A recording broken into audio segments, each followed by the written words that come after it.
आप सुन रहे हैं आज तक रेडियो।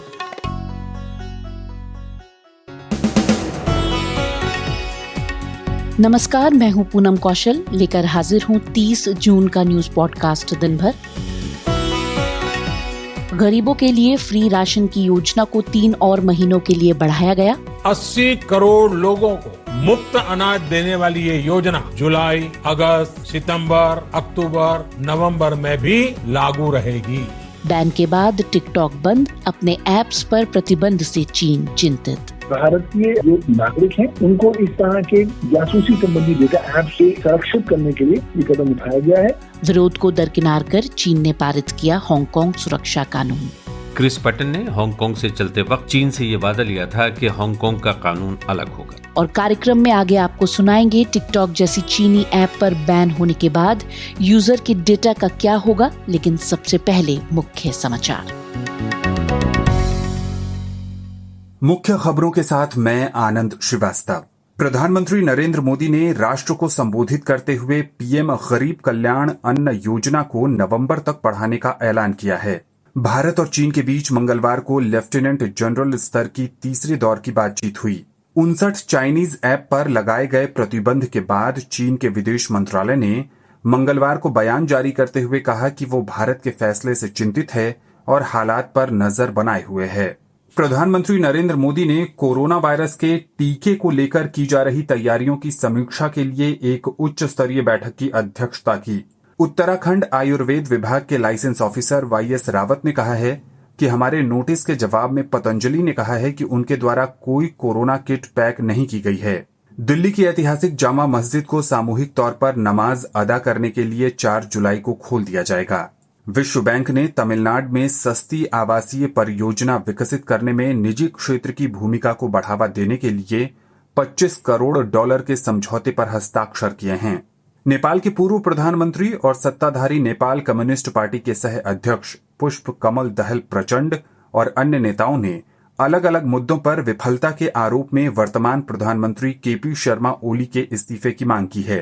चीन की नेशनल पीपल्स कांग्रेस की स्थायी समिति ने सर्वसम्मति से हांगकांग के लिए राष्ट्रीय सुरक्षा कानून पारित कर दिया है। वेनेजुएला के राष्ट्रपति निकोलस मादुरो ने राजधानी कराकस स्थित यूरोपीय संघ की प्रमुख इसाबेल ब्रिलहांटे पेड्रोसा को 72 घंटे के अंदर देश छोड़ने का आदेश दिया है। आप सुन रहे हैं आज तक रेडियो, आपके साथ मैं हूं पूनम कौशल। प्रधानमंत्री नरेंद्र मोदी ने आज देश को संबोधित करते हुए 80 करोड़ नागरिकों के लिए फ्री राशन की योजना को 3 और महीनों के लिए बढ़ा दिया है। यानी अब ये सुविधा नवंबर 2020 तक लागू रहेगी। देश को संबोधित करते हुए प्रधानमंत्री नरेंद्र मोदी ने कहा कि उनकी सरकार ने सही समय पर कदम उठाए हैं। उन्होंने ये भी कहा कि लॉकडाउन और अन्य फैसलों ने भारत में लाखों लोगों की जान बचाई है। सुनते हैं प्रधानमंत्री नरेंद्र मोदी ने आज और क्या कहा। जुलाई से धीरे धीरे त्योहारों का भी माहौल बनने लगता है।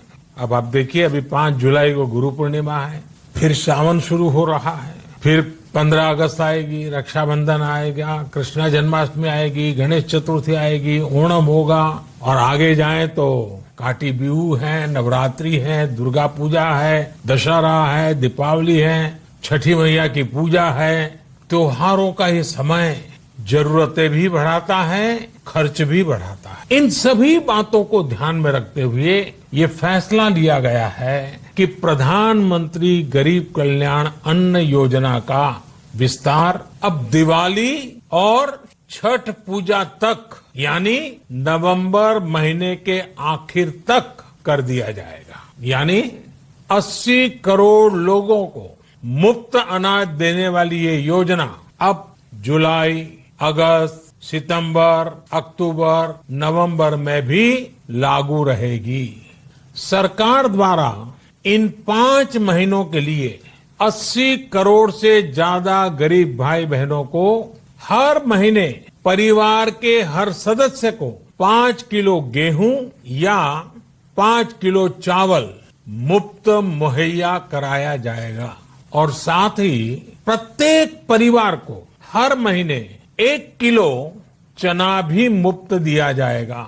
साथियों, प्रधानमंत्री गरीब कल्याण अन्न योजना के इस विस्तार में 90,000 करोड़ रुपए से ज्यादा खर्च होंगे और अगर इसमें पिछले 3 महीने का खर्च भी जोड़ दें तो ये करीब करीब 1.5 लाख करोड़ रुपया हो जाता है। अब पूरे भारत के लिए एक राशन कार्ड की व्यवस्था भी हो रही है, यानी एक राष्ट्र एक ration card, one nation one ration card. प्रधानमंत्री नरेंद्र मोदी के भाषण के बाद राहुल गांधी ने शायराना अंदाज में तंज किया। भाषण से पहले भी एक ऑडियो संदेश में राहुल गांधी ने सरकार पर निशाना साधा। सुनिए उन्होंने क्या कहा। हमने सरकार को 3-4 बार सुझाव दिया, न्याय योजना जैसी एक योजना लागू कीजिए, परमानेंट ना हो, 6 महीने के लिए चलाइए, हर गरीब परिवार के बैंक अकाउंट में 7,500 रुपए महीने का डालिए। इससे डिमांड क्रिएट होगा, अर्थव्यवस्था फिर से चालू होगी। सरकार ने मना कर दिया, एक बार नहीं 3-4 बार उन्होंने मना किया। कारण क्या दिया? उन्होंने कहा कि हमारे पास पैसा नहीं है।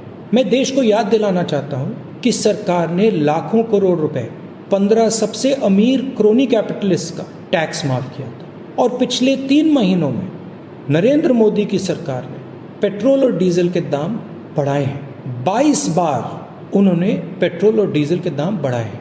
पैसे की कोई कमी नहीं है। 3 लाख करोड़ रुपए सरकार के पास है। तो नरेंद्र मोदी जी, न्याय योजना जैसी योजना लागू कीजिए, 6 महीने के लिए चलाइए और हर गरीब परिवार को 7,500 रुपए महीना का दीजिए। ये थे कांग्रेस नेता राहुल गांधी। कोरोना महामारी के दौरान प्रधानमंत्री नरेंद्र मोदी का ये देश के नाम छठा संबोधन था। इस भाषण के संदेश क्या हैं, यही समझने के लिए मैंने बात की इंडिया टुडे हिंदी पत्रिका के संपादक अंशुमान तिवारी से। प्रधानमंत्री के भाषण को लेकर उत्सुकता चीन के संदर्भ में काफी अधिक थी। इसके अलावा अनलॉक की प्रक्रिया शुरू हो गई है, यानी लॉकडाउन खत्म हो रहा है, तो इस बात की संभावना थी कि शायद प्रधानमंत्री इसके बारे में कुछ बोलेंगे। लेकिन शायद उनके सबसे संक्षिप्त संबोधनों में से एक था जिसमें उन्होंने पूरी तरह से मुफ्त अनाज वितरण की जो स्कीम है उसको 3 महीने के बढ़ाने पर अपने आप को केंद्रित किया, जो अपना अपने एक महत्वपूर्ण इनिशिएटिव है। और भारत में इतने लंबे समय तक 80 करोड़ के आसपास लोगों को मुफ्त अनाज, गेहूं और चावल साथ में दाल देने की जो योजना है उसे इतने लंबे समय तक चलाते हुए पहली बार देखा है। अंशुमान जी, प्रधानमंत्री नरेंद्र मोदी ने 80 करोड़ लोगों को 3 और महीने के लिए फ्री राशन का ऐलान किया है। इसके मायने क्या हैं? इसको किस तरह से देखा जाए? इसके मायने ये है कि सरकार 2 चीजें महसूस कर रही है। पहली चीज तो महसूस कर रही है कि अभी लंबे समय तक गांवों में लोग बने रहेंगे, शहरों में भी रोजगार नहीं होंगे, यानी अनाज की दिक्कत आ सकती है। हाल फिलहाल में लॉकडाउन के दौरान अलग अलग क्षेत्रों से अनाज की कमी, भुखमरी की खबरें आई थी। हालांकि सरकार ने उन्हें माना नहीं था, लेकिन सरकार के आंतरिक सर्वे और आंकड़े में वो बताते हैं कि कई सारे क्षेत्रों में अनाज की खाने की कमी थी। और हम जानते हैं कि भारत में करीब 30-35 करोड़ लोग ऐसे हैं जो गरीबी की रेखा से नीचे हैं, जिनके पास रोज काम के अवसर नहीं मिल पाए लॉकडाउन के कारण, तो उन्हें भोजन की समस्या होना स्वाभाविक है। तो सरकार मान रही है कि आने वाले 3 महीनों में अनाज की कमी ना पड़े, इसलिए जो लोग राशन कार्ड की व्यवस्था के तहत आते हैं उन 80 करोड़ लोगों को अनाज दिया जा सके। दूसरा पहलू यह है कि सरकार के पास अनाज की कमी नहीं है। एफसीआई के पास करीब 816 लाख टन का भंडार है। रबी में एक्स्ट्रा प्रोक्योरमेंट हुआ है, यानी अनाज की ज्यादा खरीद हुई है। खरीफ की बुआई बहुत अच्छी है, इसलिए आने वाले समय में पैडी की खरीद भी बड़े पैमाने पर करनी पड़ेगी। इसलिए सरकार के पास और एफसीआई के पास इस समय प्रॉब्लम ऑफ प्लेंटी है, यानी बहुत सारा अनाज रखा हुआ है जिसका कोई इस्तेमाल नहीं है, उसकी कैरिंग कॉस्ट आ रही है। तो अगर उसे ऐसे मौके पर लोगों को मुफ्त बांटा जाएगा या दिया जाएगा तो कई सारे लोग जो गरीबी की रेखा के नीचे हैं या गरीबी की रेखा के आसपास हैं, उनके लिए कम से कम इस मंदी में, बेकारी के दौर में उनके भोजन का खर्चा बचेगा। तमाम जानकारी के लिए बहुत शुक्रिया अंशुमान तिवारी। आज तक रेडियो, आजतक.in/रेडियो, ये हमारा पता है, लेकिन हम आपके पसंदीदा ऑडियो प्लेटफॉर्म्स पर भी हैं। Google podcast, Apple podcast, Spotify, Jio Saavn जैसे ठिकानों पर भी आप हमें सुन सकते हैं। और अगर YouTube आपकी पसंदीदा जगह है तो वहां पर भी हमें सब्सक्राइब कीजिए। आज तक रेडियो, सुनता है सारा जहां। भारत और चीन के बीच मंगलवार को लेफ्टिनेंट जनरल स्तर की तीसरी वार्ता हुई। इस वार्ता का मकसद तनाव कम करके दोनों देशों की सेनाओं के पीछे हटने का रास्ता साफ करना है। ये वार्ता लाइन ऑफ एक्चुअल कंट्रोल पर भारत की तरफ चुशूल सेक्टर में हुई है। इससे पहले हुई 2 राउंड की वार्ता में भारत LAC पर यथास्थिति बरकरार करने और चीन की सेना के पीछे हटने पर जोर देता रहा था। इसी बीच भारत ने आक्रामक रवैया अपनाते हुए कल चीन के 59 मोबाइल ऐप्स पर भारत में रोक लगा दी है। टिकटॉक समेत कई ऐप्स को एंड्रॉयड प्ले स्टोर और एप्पल के ऐप स्टोर से हटा लिया गया है। इसी बीच चीन ने कहा है कि वो भारत के इस प्रतिबंध से चिंतित है।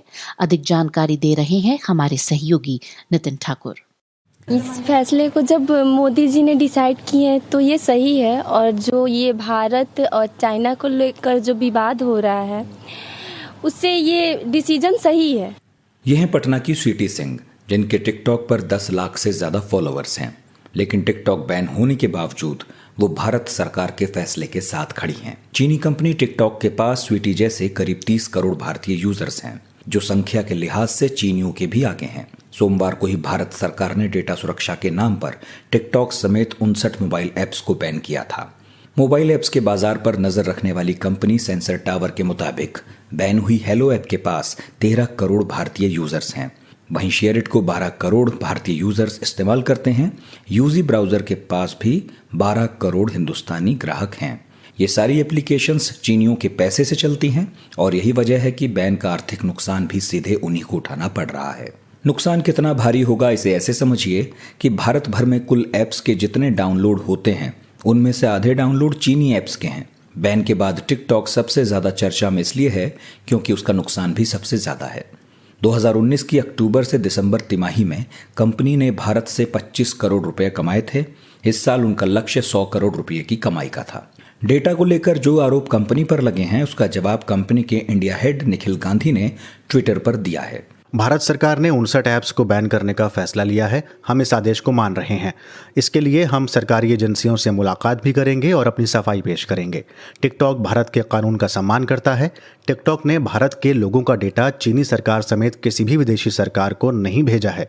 अगर हमसे ऐसा करने को कहा भी जाता है फिर भी हम ऐसा नहीं करेंगे। टिकटॉक ने 14 भारतीय भाषाओं में करोड़ों यूजर्स, कलाकारों, किस्सागो, शिक्षकों के लिए उपलब्ध होकर इंटरनेट का लोकतांत्रिकरण किया है, जो अपनी रोजी रोटी के लिए इस पर निर्भर है और पहली बार इंटरनेट का इस्तेमाल कर रहे हैं।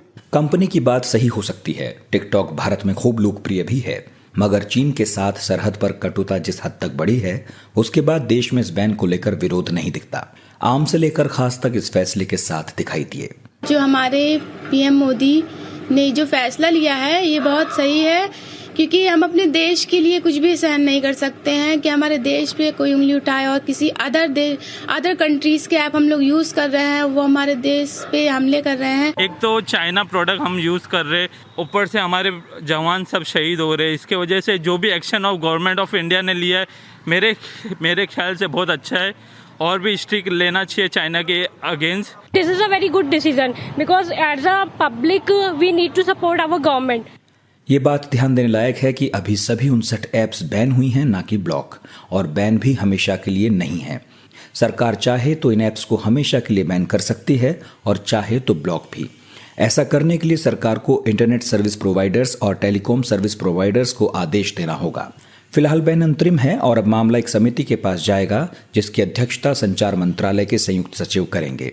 समिति तय करेगी कि बैन कब तक जारी रहने वाला है। वैसे चीन से इस मामले में काफी तीखी प्रतिक्रिया आई है। चीनी सरकार के मुखपत्र ग्लोबल टाइम्स के संपादक हु शिजिन ने ट्वीट लिखकर तंज किया है। वो लिखते हैं कि अगर चीनी लोग भारतीय वस्तुओं का बहिष्कार करना भी चाहें, उन्हें भारतीय वस्तुएं मिलेंगी ही नहीं। ग्लोबल टाइम्स ने एक लेख में चीनी व्यापार को नुकसान की आशंका भी जताई है। आपको याद होगा कि इसके पहले सरकार ने देश में चीनी निवेश को लेकर शर्तें कठिन की थीं, तब भी प्रतिक्रिया कुछ ऐसी ही थी। दूसरी तरफ चीनी विदेश मंत्रालय ने कहा है कि चीन काफी फिक्रमंद है और पूरे मामले की जानकारी ले रहा है। अब सभी की नजर इस बात पर है कि ये 59 ऐप्स पूरी तरह बैन होती हैं या कुछ को छूट भी मिलेगी। अगर नहीं तो संभव है कि चीनी कंपनियों की राह भारत में और भी मुश्किल हो जाए। नितिन ठाकुर, आज तक रेडियो। तो इसी बीच खबर आ रही है कि भारत में 5G नेटवर्क विकसित करने की दौड़ से चीन की कंपनी हुआवे बाहर हो सकती है। केंद्रीय गृह मंत्री अमित शाह के नेतृत्व में आज हुई बैठक में इस पर चर्चा की गई। भारत में चीन की कंपनियों के बहिष्कार की मांग लगातार उठ रही है। चीन के जिन ऐप्स पर भारत ने प्रतिबंध लगाया है उनमें से कई सोशल मीडिया और कंटेंट एप्लीकेशंस हैं जिन पर यूजर अपनी तस्वीरें और वीडियोस पोस्ट करते हैं। ऐसे में एक अहम सवाल ये भी उठता है कि इन ऐप्स पर रोक लगाने के बावजूद यूजर के कंटेंट का क्या होगा? क्या उनका इंटेलेक्चुअल प्रॉपर्टी राइट अब बना रहेगा? यही समझने के लिए मैंने बात की साइबर लॉ विशेषज्ञ पवन दुग्गल जी से और यही पूछा कि यूजर के कंटेंट का अब क्या होगा। देखिए, जो बहुत सारी कंटेंट एप्स बैन हो गई हैं, उस पर जो लोगों ने अपना कंटेंट प्रकाशित किया या प्रसारित किया, वो उस ऐप के टर्म्स एंड कंडीशंस के अनुसार ही देखा जाएगा। अगर टर्म्स एंड कंडीशंस कहती हैं कि आप कुछ भी प्रकाशित कर दें, लेकिन आपके कंटेंट का जो इंटेलेक्चुअल प्रॉपर्टी राइट्स हैं या कॉपीराइट है वो उस कंपनी के पास है, तो आप कुछ नहीं कर पाएंगे। अगर टर्म्स एंड कंडीशंस कहती हैं कि नहीं, ऐप के ऊपर कुछ भी आप जनरेट कर रहे हैं उसके इंटेलेक्चुअल प्रॉपर्टी राइट्स आपके ऊपर हैं, तो आप मालिक हैं और आप इंश्योर कर सकते हैं कि आपके ये कंटेंट का कहीं मिसयूज या मिसयूटिलाइजेशन ना हो। वैसे भी जो कानून है वो स्पष्ट कहता है कि नॉर्मली कॉपीराइट उस व्यक्ति का होता है जो कोई ओरिजिनल लिटरेरी या आर्टिस्टिक वर्क को बनाता है। अंडरस्टैंडिंग वो किसी के कहने पे बनाता है या कोई व्यक्ति उसको पैसे देता है बनाने के लिए, तब उन कंडीशंस में जो व्यक्ति पैसे देता है वो मालिक बन जाता है कॉपीराइट का। अब ये जितने भी चाइनीज ऐप थे जो कंटेंट या मीडिया ऐप्स थे, उसमें पैसे नहीं दिए जाते थे, लेकिन व्यक्ति विशेष अपनी स्वेच्छा से अपने कंटेंट बनाते थे। तो कानून स्पष्ट कहता है कि अगर कोई कंट्री आपने कॉन्ट्रैक्चुअल ऑब्लिगेशन नहीं एंटर कर रखी, तब इंटेलेक्चुअल प्रॉपर्टी राइट्स आपके होंगे और आप इंडियन कॉपीराइट के तहत जो कोई आपके रेमेडीज हैं उसका इस्तेमाल आप कर पाएंगे। पवन जी, बहुत से लोगों का तर्क ये है कि अगर ये ऐप सुरक्षा और एकता के लिए खतरा थे तो इन्हें पहले बैन क्यों नहीं किया गया? इस पर आप क्या कहेंगे? देखिए, ये बैन करने का जो प्रक्रिया है, निर्णय तो सही दिशा में सही कदम है, हालांकि कुछ लेट है, पहले हो जाना चाहिए था, तो अच्छी बात है, क्योंकि ये ऐप्स कई सालों से भारतीय जो कंज्यूमर्स हैं उनके डेटा को एकत्रित करके भारत के बाहर भेज रहे थे और इस बात की का संज्ञान तमाम सारी एजेंसीज को भी था।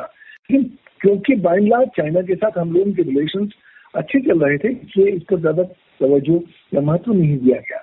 लेकिन अब हाल ही में जैसे भारत और चीन के मामलों में जो संबंध हैं उनमें उतनी मिठास नहीं रही, तभी ये निश्चय लिया गया कि इस तरह के ऐप्स को फिलहाल बैन किया जाए। और देखिए, एक्शन रिएक्शन वाला प्रोसेस शुरू हो गया है। इंडिया ने बैन किया ये 59 ऐप्स को। अब चाइना ने कह दिया कि भारत की कोई भी वेबसाइट चाइना में नहीं दिखाई जाएगी। तो ये तो धीरे धीरे एक साइबर वॉरफेयर की तरफ घटना घटित हो रही है। मुझे लगता है कि लोगों को तैयार होना चाहिए, क्योंकि आज ये साइबर स्पेस में कुछ भी चीजें हो सकती हैं, बट जो भी अब आप आगे करें, एक उपभोक्ता होने के नाते आपका ध्यान जरूर केंद्रित होना चाहिए किसी भी ऐप के टर्म्स एंड कंडीशंस या प्राइवेसी पॉलिसी के ऊपर, ताकि आपको संज्ञान होना चाहिए कि ये ऐप आपके डेटा को किस तरीके से इस्तेमाल करेगी, डील हैंडल या प्रोसेस जरूर करेगी। और कोशिश करें कि अपने डेटा की साइबर सुरक्षा को और प्रबल बनाएं, अपने डिवाइसेस को ज्यादा सुरक्षित रख सकें। कहीं ना कहीं अब वो समय आ गया है कि अब हम जो जितना लिप सर्विस दिया करते थे साइबर सुरक्षा को, वो जमाने चले गए। आज आपको साइबर सुरक्षा को जीवन जीने की शैली के स्वरूप में अडॉप्ट करने की आवश्यकता होगी। जी पवन जी, क्या इन ऐप्स को यूज करना इलीगल होगा? ये माने हैं हम कि अब ये क्राइम होगा इनको यूज करना? और जिन उपभोक्ताओं के डिवाइसेस में ऑलरेडी ब्लॉक कंटेंट है, तो उनकी जिम्मेवारी क्या होगी? वैसे तो देखिए, ब्लॉकिंग का मुख्य उद्देश्य होता है कि व्यक्ति विशेष या जनता जनार्दन को इस तरह की अनावश्यक जानकारी के एक्सपोजर से बचाना। लेकिन साथ ही साथ हम ये भी देखते आए हैं कि ज्यादा फोकस सर्विस प्रोवाइडर पर रहता है ताकि ये इस तरह की सेवाएं ना मिल सके। अगर कोई चुनिंदा छोटे ऐप होते जो कुछ लोगों के पास होते तब बात दूसरी थी। अब करोड़ों भारतवासियों ने ऑलरेडी ये ऐप्स डाउनलोड कर रखे, तो ऐसा तो नहीं संभव है कि करोड़ों भारतवासियों के विरुद्ध मुकदमे दर्ज किए जाएंगे। लेकिन हाँ, ये इस ब्लॉकिंग ऑर्डर से होगा ये कि आपके ऐप अगर आपके डिवाइसेस पर होंगे भी तो शाम तक या कल सुबह तक चलने बंद हो जाएंगे। इसका मतलब ना तो आप कुछ वीडियो या कंटेंट अपलोड कर पाएंगे, ना कुछ चीज देख पाएंगे। तो इसलिए कोशिश ये की जा रही है कि भारतीय जो नागरिक हैं उनको इस तरह के जासूसी संबंधी डेटा ऐप्स से सुरक्षित करने के लिए ये कदम उठाया गया है। अब आने वाले समय में क्या होता है वो समय बताएगा। लेकिन हाँ, हम लोगों को ज्यादा जागरूक होना पड़ेगा अपने डेटा के संरक्षण के लिए। शुक्रिया पवन दुग्गल। और अब बात करते हैं कोरोना वायरस की। 18,500 से अधिक नए मामलों के साथ भारत में अब तक कोरोना संक्रमण के मामलों की तादाद 5,66,000 को पार कर गई है।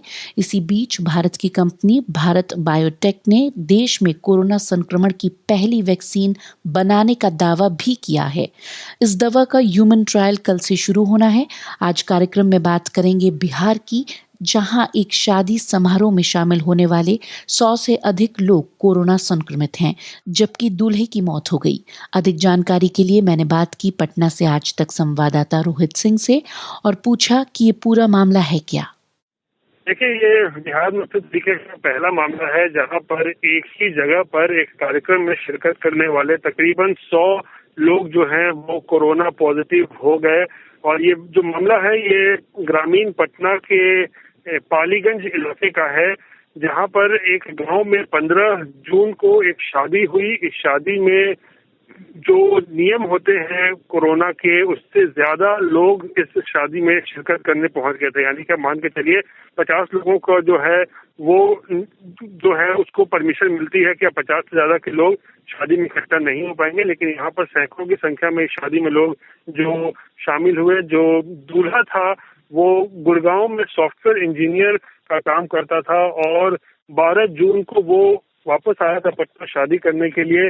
और 15 जून को जब उसकी शादी हुई, उसके 2 दिन के अंदर ही उसकी तबीयत खराब हुई, कोरोना के लक्षण उसमें दिखने शुरू हुए और उसके बाद अस्पताल ही ले जाते वक्त 17 तारीख को उसकी मौत हो गई।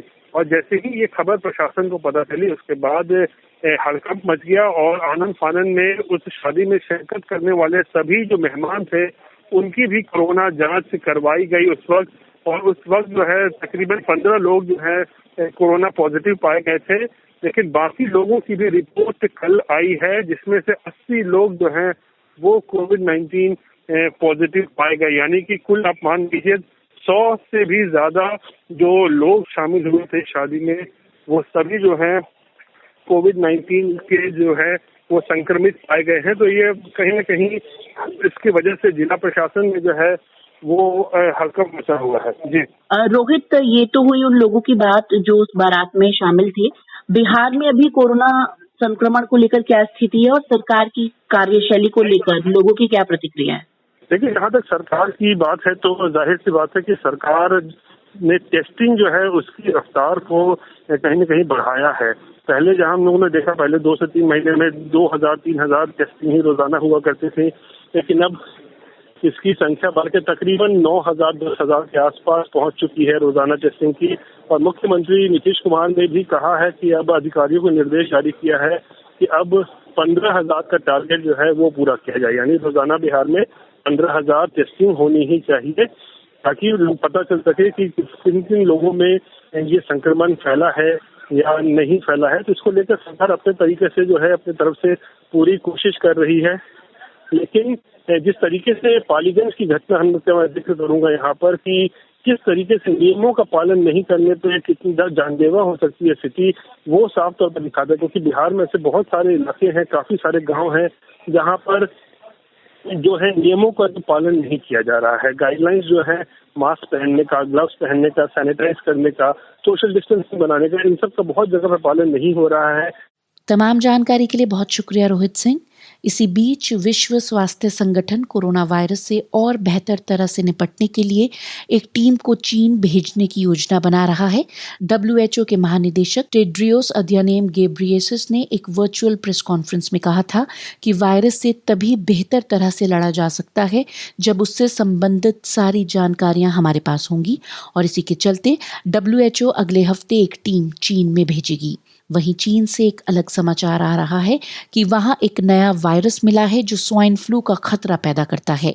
ये वायरस इतना ज्यादा खतरनाक है कि इंसानों को गंभीरता से संक्रमित कर सकता है। पूरी जानकारी दे रही हैं हमारी सहयोगी माधुरी उपाध्याय। गुलजार ने लिखा है, नशे एक हरे ही अच्छे, एक नशे पर दूसरा नशा न चढ़ाओ। लेकिन ये बात अगर वायरस की हो तो एक भी बात सही नहीं लगती। न एक वायरस अच्छा और न उसके साथ कोई दूसरा वायरस अच्छा। कोरोना वायरस रूप बदल कर आया और एक नई महामारी बन गई कोविड-19, जिसे पूरी दुनिया भुगत रही है। वहीं अब एक और वायरस अपना स्वरूप बदलकर सामने आया है, जिसके बारे में पता लगा लिया गया है, जिसे पूरी दुनिया स्वाइन फ्लू के नाम से जानती है। जी हाँ, साल 2009 में पूरी दुनिया में फैले H1N1 स्वाइन फ्लू का ही आनुवांशिक वंशज है ये, यानी जेनेटिकल डिसेंडेंट। पर यह ज्यादा खतरनाक है। नाम है G4EA-H1N1। ये वायरस इंसानी श्वास नली में पनपने के साथ साथ अपनी संख्या में बहुत तेजी से वृद्धि कर सकता है। सामान्य फ्लू से बिल्कुल अलग है। अगर आपके पास सामान्य फ्लू के लिए प्रतिरोधक क्षमता है, तो भी आप बिल्कुल ये नहीं सोच सकते कि स्वाइन फ्लू से बच सकेंगे। शोधकर्ताओं को चीन में ये वायरस मिला है। कहते हैं कि ये कोरोना महामारी में मुसीबत को और बढ़ा सकता है। ये स्टडी अमेरिकी साइंस जर्नल PNAS में प्रकाशित हुई है। डॉक्टर्स के अनुसार नया स्वाइन फ्लू इतना ताकतवर है कि ये इंसानों को बहुत बीमार कर सकता है। चीन के वैज्ञानिकों ने इसे खोजने के लिए साल 2011 से 2018 तक रिसर्च किया है। इस दौरान इन वैज्ञानिकों ने चीन के 10 राज्यों से 30,000 सुअरों के नाक से स्वैब लिया और स्वैब की जांच की। स्वैब से पता चला कि चीन में 179 तरह के स्वाइन फ्लू हैं। ज्यादातर सुअरों में G4 स्वाइन फ्लू मिला है, जो साल 2016 के बाद से सुअरों में पनप रहा है। नया स्वाइन फ्लू G4 इंसानों को तेजी से और गंभीरता से संक्रमित कर सकता है। जैसा हमने आपको पहले बताया, सुअरों को पालने वाले कई लोगों में इसकी पुष्टि हुई है। इस बीच कैम्ब्रिज यूनिवर्सिटी में वेटरिनरी डिपार्टमेंट के प्रमुख जेम्स वुड ने कहा कि फार्म में पाले जाने वाले जानवरों से होने वाले संक्रमण को लेकर अब हमें गंभीर होना होगा। जंगली जीवों से अपना संपर्क कम करना होगा। इधर अगले हफ्ते विश्व स्वास्थ्य संगठन कोरोना से संबंधित जानकारियां लेने चीन जाने की सोच रहा है। उधर वायरस दर वायरस खतरा हमारे सिर पर मंडराता जा रहा है। माधुरी, आज तक रेडियो। और अब बात हांगकांग की। कड़े अंतर्राष्ट्रीय विरोध के बावजूद चीन ने हांगकांग में अपने शासन के कदम और मजबूत करने के लिए एक विवादास्पद सुरक्षा कानून पारित किया है, जिसके लागू होने के बाद चीन को हांगकांग के विद्रोही स्वर दबाने में मदद मिलेगी। अधिक जानकारी दे रहे हैं हमारे वरिष्ठ सहयोगी परवेज आलम। अंतर्राष्ट्रीय विरोध की परवाह चीन ने कभी की ही नहीं। यूं तो यूरोप, अमेरिका और यूके ने चीन के इस ताज़ा कदम के खिलाफ सख्त बयान जारी किए हैं, लेकिन चीन ने वही किया जिसकी उसने पहले कभी धमकी दी थी। पूरे मामले को जानने के लिए ये समझना जरूरी है कि अभी तकरीबन 23 साल पहले तक ब्रिटेन का नियुक्त किया हुआ गवर्नर हांगकांग का कार्यभार संभालता था, लेकिन चीन का ब्रिटेन पर दबाव बढ़ रहा था कि वो हांगकांग उसके हवाले करे, इसलिए कि हांगकांग उसकी सरजमीन का हिस्सा रहा है। ब्रिटेन की कंजर्वेटिव पार्टी के लीडर क्रिस पैटन हांगकांग के आखिरी गवर्नर साबित हुए। 1997 में उन्होंने बागडोर चीन को सौंपी और वापस लंदन आ गए। बाद में फिर वो BBC के गवर्निंग ट्रस्ट के चेयरमैन भी बनाए गए और अब लॉर्ड की हैसियत से अपनी बाकी की जिंदगी गुजार रहे हैं। लेकिन हांगकांग के ब्रिटिश सब्जेक्ट्स चीन के नए सुरक्षा कानून को अपने लिए अब तक की सबसे बड़ी खतरे की घंटी मानते हुए परेशान हैं कि उनका नए कानून के साए में जीवन कैसे बीतेगा। क्रिस पैटन ने हांगकांग से चलते वक्त चीन से यह वादा लिया था कि हांगकांग का कानून अलग होगा और वो भी आने वाले 50 साल तक। मार्केट में उसकी आजाद अर्थव्यवस्था बरकरार रहेगी और मेनलैंड चाइना के कानून वहां पर लागू नहीं होंगे। मगर अब चीन ने वो शर्मो लिहाज भी उठाकर ताक पर रख दिया है। चीन के नए सुरक्षा कानून का मसवदा अभी तक किसी ने नहीं देखा है, और तो और हांगकांग की चीफ एग्जीक्यूटिव कैरी लैम को भी ये इल्म नहीं है कि सुरक्षा कानून में है क्या। लेकिन प्रेक्षकों के अनुसार इतना तय है कि नए कानून के तहत हांगकांग के लोकतंत्र समर्थक आंदोलन सर उठाने से पहले ही कुचल दिए जाएंगे। कानून के विरोधी कह रहे हैं कि हांगकांग की न्यायपालिका पर अब बीजिंग का कब्जा होगा। जैसे चीन में विद्रोही स्वर दबाए जाते हैं, वैसा ही हांगकांग में होगा। जलसों और जुलूस पर सख्त पाबंदी होगी। प्रदर्शनकारियों पर देशद्रोह के मुकदमे चलाए जाएंगे। हांगकांग में चीन के नए सुरक्षा कानून का खौफ इस कदर है कि हांगकांग में लोकतंत्र समर्थक गुट डेमिसिस्टो ने अभी से हाथ खड़े कर दिए हैं। डेमिसिस्टो ने कहा है कि वो अपनी सभी लोकतंत्र समर्थक गतिविधियां खत्म कर रहा है।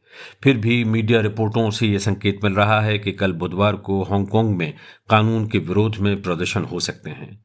इस बीच सबकी नजरें अमेरिका, यूरोप और यूके पर टिकी हैं कि धमकियों के अलावा उनके पास और क्या विकल्प हैं। शुक्रिया परवेज आलम।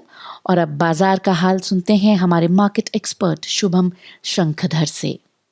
बंद होने से ठीक पहले आज भारतीय शेयर बाजारों में एक मुनाफा वसूली देखने को मिली, जिसके चलते आज सेंसेक्स और निफ्टी दोनों ही प्रमुख सूचकांक हल्की गिरावट के साथ बंद हुए। सेंसेक्स 45 अंकों की गिरावट के साथ 34,915 के स्तर पर और निफ्टी मामूली 10 अंकों की गिरावट के साथ 10,302 के स्तर पर बंद हुआ। कल के पॉडकास्ट में हमने अपने श्रोताओं को ये बताया था कि 10,300 का लेवल वो लेवल है जिस पर ट्रेडर्स नज़र बनाए हुए हैं। जब तक मार्केट इसके ऊपर है तब तक वो बुल्स के ही फेवर में माना जा रहा है, जबकि अगर 10,300 से नीचे जाता है और 10,000 का स्तर तोड़ता है तो तीखी गिरावट की जो संभावना है उसको बल मिलेगा। सेक्टर स्पेसिफिक बात करें उससे पहले मिड कैप और स्मॉल कैप की बात बता दें तो दोनों ही इंडेक्स आज मामूली गिरावट के साथ बंद हुए। बाजार में कोई बड़ी इंडेक्स स्पेसिफिक सेलिंग नहीं थी, जिसकी वजह से मिड कैप इंडेक्स महज 31 अंकों की गिरावट के साथ 14,704 के स्तर पर बंद हुआ। एडवांस डिक्लाइन रेशियो में भी जो पड़ रहा था आज का वो डिक्लाइन की ओर झुका हुआ था। 962 शेयर ऐसे थे जिनमें गिरावट देखने को मिली, जबकि 668 शेयर ऐसे थे जिनमें आज तेजी देखने को मिली। सेक्टर स्पेसिफिक बात करें तो एफएमसीजी की तेजी आज भी कंटिन्यू रही। कल हमने देखा कि एफएमसीजी सेक्टर में बढ़त थी, आज भी वो जारी रही और इसके साथ जो साथ दिया वो दिया ऑटोमोबाइल सेक्टर ने और इसके अलावा मेटल माइनिंग शेयरों में भी आज तेजी। जबकि इसके अलावा अगर और सेक्टर्स आप देखें, चाहे वो बैंकिंग हो, आईटी हो, ऑयल एंड गैस हो, टेलीकॉम हो, फार्मास्यूटिकल्स हो, इन सभी सेक्टर्स में आज गिरावट देखने को मिली। शुक्रिया शुभम शंखधर। और अब वक्त है आपसे विदा लेने का। अब आप हमें गूगल पॉडकास्ट, स्पॉटिफाई और जियो सावन के अलावा और भी कई ऑडियो प्लेटफॉर्म्स पर सुन सकते हैं। अपना फीडबैक आप हमें radio@aajtak.com पर जरूर भेजें। फिलहाल मुझे यानी कि पूनम कौशल को दीजिए इजाजत। नमस्कार।